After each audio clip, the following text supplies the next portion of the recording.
Bonjour à tous, bienvenue sur ma chaîne Grand Club FCB. Si vous êtes nouveau sur ma chaîne, n'hésitez pas à vous abonner. Découvrez en images les pistes du FC Barcelone pour le prochain mercato hivernal, dont l'ouverture des portes est imminente. Thiago Diallo. Poste, défenseur central. Club, LOSC. Cristian Romero. Poste, défenseur central. Club, Tottenham. Al-Mujra Kabar. Poste, latéral gauche. Club, Borussia Dortmund. Martin Subimendi. Poste, milieu défensif. Club, Real Sociedad. Guido Rodriguez. Poste, milieu défensif. Club, Real Betis. Amadou Onana. Poste, milieu défensif. Club, Everton. Wilfred Ndidi. Poste, milieu défensif. Club, Leicester. Gabriel Moscardo. Poste, milieu défensif. Club, Corinthians. André. Poste, milieu défensif. Club, Fluminense. Marco Verratti. Poste, milieu relayeur. Club, Al Arabi. Fabian Ruiz.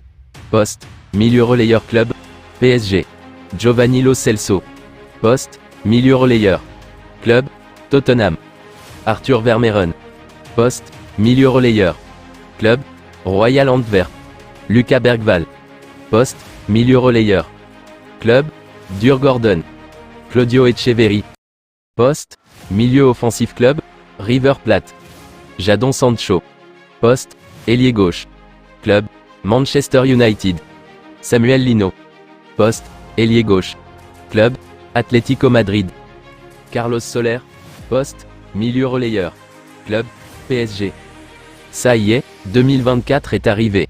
Et avec la nouvelle année, des objectifs plus ciblés pour le FC Barcelone, qui attaque la deuxième partie de saison avec des ambitions. La priorité de Xavi a été d'avoir des résultats. C'est fait.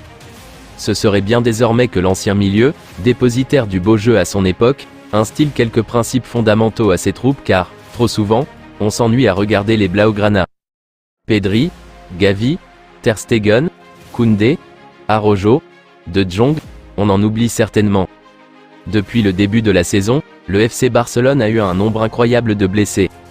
Ce serait bien que la Poisse aille passer ses vacances ailleurs qu'en Catalogne car ce n'est qu'à ce prix que les Blaugrana pourront lutter avec le Real Madrid, l'Atlético et Gérone pour le titre.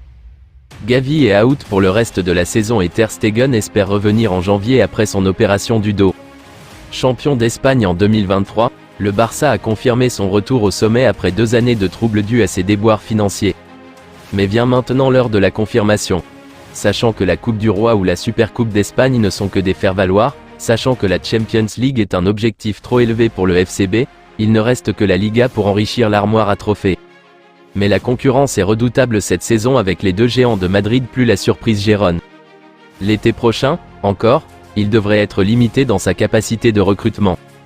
Les choses devraient commencer à aller mieux avec la réouverture du Camp Nou, à l'automne. Mais encore faut-il qu'il n'y ait pas de retard. Pour exister face à un Real Madrid dont les finances sont au top, le Barça doit lui aussi se montrer attractif. Et comme on n'attire pas les mouches avec du vinaigre, il lui faut du cash. L'Argentin l'a redit, sa priorité l'été dernier était de revenir à Barcelone. Mais ça ne s'est pas fait pour 2 raisons majeures. La première, c'est que le Barça n'a pas les moyens de s'offrir ses services.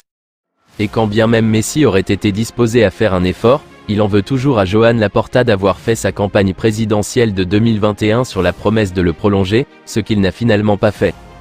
Il serait temps d'enterrer la hache de guerre, surtout que les Messi ont aussi des choses à se reprocher, qui a demandé d'augmentation tous les ans à un club en difficulté financière, qui a choisi de rejoindre la danseuse de Qatar qui a fait tant de mal au FCB, pour que l'hommage prévu en 2024 soit réussi mais également pour que la Pulga puisse revenir au club après avoir raccroché les crampons.